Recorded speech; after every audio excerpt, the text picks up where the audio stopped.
আসসালামু আলাইকুম।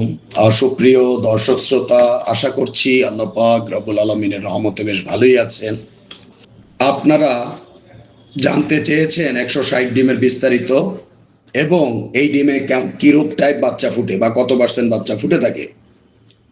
দেখতে পাচ্ছেন দর্শক, আমাদের সামনে দাঁড়িয়ে রয়েছে একটি 160 ডিমের স্যাটার কাম হ্যাচার।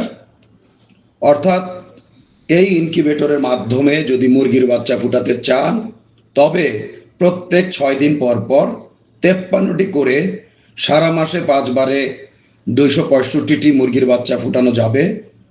কেহ যদি এই একই ইনকিউবেটরের মাধ্যমে কোয়েল পাখির বাচ্চা ফুটাতে চান তবে এককালীন 396টি ডিম ঢুকিবে।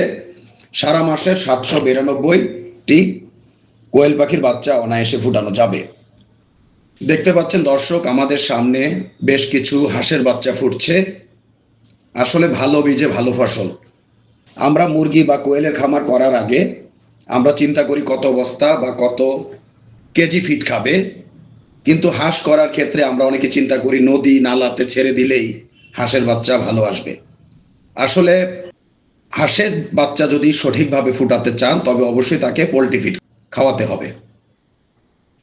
আর এই 160 ডিম ধারণ ক্ষমতার ইনকিউবেটরটি আমরা 14,500 টাকা বিক্রি করে থাকি। আলাপ আলোচনার মাধ্যমে কিছুটা কম রাখা যেতে পারে। সঠিকভাবে খোসার দিকে লক্ষ্য করলেই বুঝতে পারবেন যে বাচ্চা ফুটার হার। আসলে মুরগি বা কোয়েলের ক্ষেত্রে শতকরা 80 থেকে প্রায় 95, 96, 97% হ্যাচিং হয়। আর হাঁসের ক্ষেত্রে যদি আপনারা অবশ্যই পোলট্রি ফিড খাওয়ান তবে আপনারা 75 থেকে 95% বাচ্চা আশা করতে পারেন। এটি সম্পূর্ণটা নির্ভর করে সঠিক রেশন, সঠিক ম্যানেজমেন্ট। তো দেখতে পাচ্ছেন কিছু বাচ্চা নিচে ফুটে ঘুরছে।